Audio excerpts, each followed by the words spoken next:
Hi all.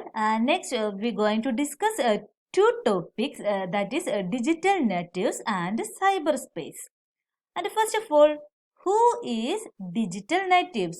The term digital natives is coined by Mark Prensky in 2001. So the digital natives is the word first used by Mark Prensky in 2001. And he used it to describe the generation of people who grew up in the era of information technology, including computers and the internet. അപ്പോൾ എന്താണ് അദ്ദേഹത്തിന്റെ അഭിപ്രായത്തിൽ he describe who is digital natives the people who born and grew up in the era of information technology. അതായത് information technology that means computers and internet. ഇതിന്റെ ഈ ഇന്റർനെറ്റിന്റെ information ടെക്നോളജിയുടെ ഒക്കെ കാലത്ത് ജനിച്ചു വളർന്ന ആളുകളെയാണ് എന്ത് പറയുന്നത്, ഡിജിറ്റൽ നേറ്റീവ്സ്. അപ്പോൾ നമ്മളെല്ലാവരും എന്താണ്, ഡിജിറ്റൽ നേറ്റീവ്സ് ആണ്. നമ്മളെല്ലാം ഇന്റർനെറ്റിന്റെ ഈ കാലത്താണ് ജീവിച്ചുകൊണ്ടിരിക്കുന്നത്. അപ്പൊ ഈ ഇന്റർനെറ്റിന്റെ ലോകത്തും ടെക്നോളജിയുടെ ലോകത്തും ഒക്കെ ഇൻഫോർമേഷൻ ടെക്നോളജിയുടെ ഒക്കെ ഈ ലോകത്ത് ജീവിക്കുന്ന നമ്മളെയാണ് എന്ത് പറയുന്നത്, ഡിജിറ്റൽ നേറ്റീവ്സ്. നമുക്കറിയാം ഇന്നത്തെ കാലത്ത് നമുക്കൊരു ദിവസം പോലും എന്ത് ചെയ്യാൻ പറ്റില്ല, we can't live without technology അല്ലെ. ഫേസ്ബുക്ക്, വാട്സപ്പ്, ഇന്റർനെറ്റ് ഇതൊന്നും ഇല്ലാത്ത ഒരു ദിവസം പോലും വി കാൺട്ട് തിങ്ക് അല്ലെ. അങ്ങനത്തെ ഒരു അവസ്ഥയാണുള്ളത്. അപ്പൊ ഇങ്ങനെയുള്ള ഈ നമ്മളെയാണ് എന്ത് പറയുന്നത്, ഡിജിറ്റൽ നേറ്റീവ്സ് എന്ന് പറയുന്നത്. And the words of Prensky, digital natives are the generation of young people who are native speakers of digital language of computer, video games and the internet. അപ്പോൾ ഇൻ ദ വേർഡ്സ് ഓഫ് പ്രിൻസ്കിയുടെ വേർഡ്സിൽ തന്നെ പറയുകയാണെങ്കിൽ who digital natives are the generation of young people. ഇന്നത്തെ young generation of people. And who are the native speakers of digital language, കമ്പ്യൂട്ടറിന്റെയും video games, internet, ഇതിന്റെ എല്ലാം digital language സംസാരിക്കുന്ന young ആയിട്ടുള്ള പീപ്പിൾ. ഇപ്പൊ എക്സാമ്പിൾ നമ്മളെല്ലാം സംസാരിക്കുന്ന പല വാക്കുകളും ബ്രൗസിങ്, അതുപോലെ തന്നെ സർഫിങ്, ഫേസ്ബുക്ക്, വാട്സപ്പ്, പബ്ജി, നമ്മൾ പറയുന്ന പല വേർഡ്സും എല്ലാം എന്താണ്, റിലേറ്റിംഗ് ടു ടെക്നോളജി അല്ലേ. അപ്പൊ ഇങ്ങനെ നിങ്ങൾക്കറിയാം അതിനേക്കാളും കൂടുതൽ നിങ്ങൾ ഡെയിലി പല വേർഡ്സും യൂസ് ചെയ്യുന്നത് ഡിജിറ്റൽ വാക്കുകളാണ്. അപ്പൊ ഇങ്ങനെ ഡിജിറ്റൽ ലാംഗ്വേജ് സംസാരിക്കുന്നവരാണ് ഇന്ന് ഡിജിറ്റൽ നേറ്റീവ്സ് എന്ന് പറയുന്നത്. അപ്പോൾ എസ്പെഷ്യലി നമ്മൾ ഇന്നിപ്പോൾ ഓൺലൈൻ ക്ലാസ് പോലും നമ്മൾ ഡിജിറ്റൽ ടെക്നോളജി അല്ലെങ്കിൽ ഇൻഫോർമേഷൻ ടെക്നോളജിയുടെ സഹായത്തോടെയാണ് ചെയ്യുന്നത്. അപ്പോൾ നമ്മളെയൊക്കെയാണ് എന്ത് പറയുന്നത്, ഡിജിറ്റൽ നേറ്റീവ്സ് എന്ന് പറയുന്നത്. And next, we can categorize the digital natives into different categories. So next area is grouping of digital natives, and there are three categories. First one is avoiders, and the second one is minimalist, and the third one is enthusiastic participants. Who is avoiders? Even though some people born in the digital world, but they do not use social media, Facebook and emails. അതായത് ചില ആളുകള് they were born in the digital world. അവർ നമ്മളുടെ ഈ കാലത്ത് തന്നെ ജനിച്ചവരാണ്. And they have cellphone, അവർക്ക് സെൽഫോൺ ഒക്കെ ഉണ്ടായിരിക്കും. But they do not use this type of social medias, emails, internet etcetera. അവര് പലപ്പോഴും എന്ത് ചെയ്യില്ല, സോഷ്യൽ മീഡിയാസ് ഒന്നും ഉപയോഗിക്കാത്തവർ. എപ്പോഴും പല ആളുകളും ഉണ്ട് കയ്യില് ആൻഡ്രോയിഡ് ഫോൺ ഉണ്ടായിരിക്കും, but they never use social medias and other email, അങ്ങനെയുള്ള കാര്യങ്ങളൊന്നും ഉപയോഗിക്കാത്തവർ. പലരും ഇമെയിൽ ഉപയോഗിക്കും, സോഷ്യൽ മീഡിയാസ് ഉപയോഗിക്കാത്തവരുണ്ട്, ഫേസ്ബുക്ക്, വാട്സപ്പ് ഇത് ഉപയോഗിക്കാത്തവരുണ്ട്.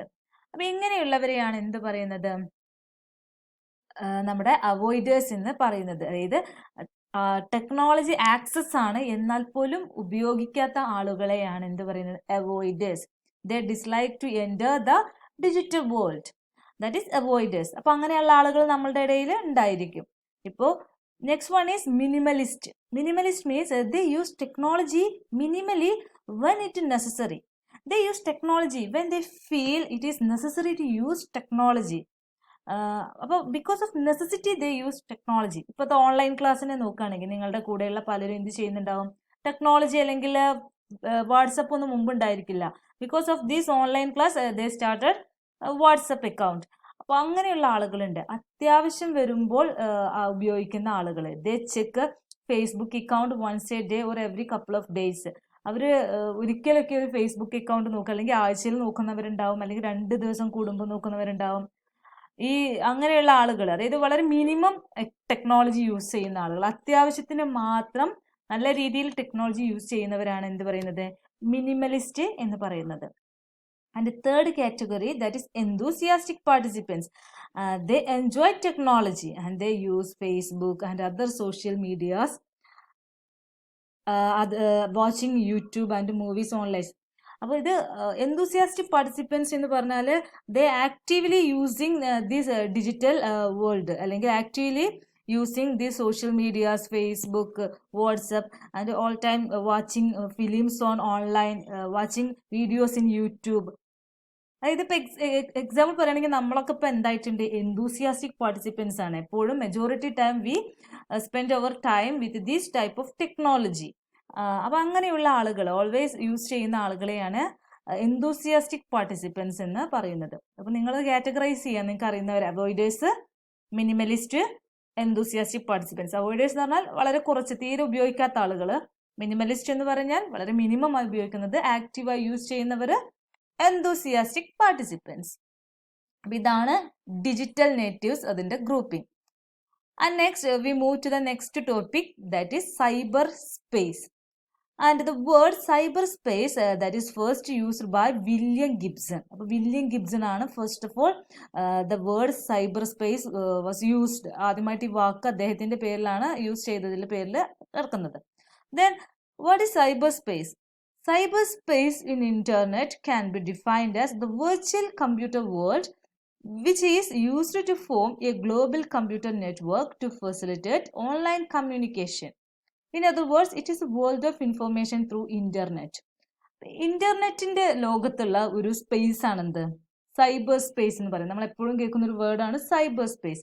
So that means it is defined as the virtual computer world. നമ്മുടെ വെർച്വൽ ആയിട്ടുള്ള കമ്പ്യൂട്ടർ വേൾഡിൽ, ഈ നെറ്റ്വർക്കിന്റെ ലോകത്ത് നമ്മുടെ ഓൺലൈൻ കമ്മ്യൂണിക്കേഷൻ ഉപയോഗിക്കുന്ന ആ ഒരു ഫോം, അതിനെയാണ് എന്ത് പറയുന്നത്, സൈബർ സ്പേസ് എന്ന് ഉപയോഗിക്കുന്നത്. സോ കമ്പ്യൂട്ടർ വേൾഡിൽ which is used to form a global computer network to facilitate online communication. നമ്മൾ ഓൺലൈൻ കമ്മ്യൂണിക്കേഷന് വേണ്ടിയിട്ട് നെറ്റ്വർക്കിൽ ഉപയോഗിക്കുന്ന ആ ഒരു space, that is cyber space. It is a world of information through internet. അപ്പോൾ സൈബർ സ്പേസിലാണ് നമ്മൾ ഇന്ന് നമ്മൾ ഇന്റർനെറ്റിന്റെ ലോകത്ത് നമ്മൾ എന്ത് ചെയ്യുകയാണെങ്കിൽ that is cyber space. So cyber space is a digital medium and not a physical space. നമ്മളൊരു സ്പേസ് എന്ന് പറഞ്ഞാൽ എന്താണ്, ഒരു സ്ഥലത്ത് ഒരു സ്പേസ് എന്ന് പറഞ്ഞാൽ അതൊരു ഫിസിക്കൽ ആയിട്ടുള്ള ഒരു സ്ഥലമാണ്. പക്ഷേ സൈബർ സ്പേസ് എന്ന് പറഞ്ഞാൽ എന്താണ്, that is a digital medium and not a physical. നമുക്ക് കാണാൻ പറ്റില്ല, ഒരു ഡിജിറ്റൽ ആയിട്ടുള്ളൊരു മീഡിയമാണ്. ആ മീഡിയത്തിലൂടെ നമ്മൾ എന്ത് ചെയ്യുന്നു, we are passing information to other person through with the help of internet. So cyber space is a digital medium and not a physical space. അപ്പോൾ ഇത്രയാണ് എന്ന് പറയുന്നത്. അപ്പോൾ 2 topics we discussed in this class. That is, first one is digital natives and grouping of digital natives, and what is cyberspace. Okay, thank you.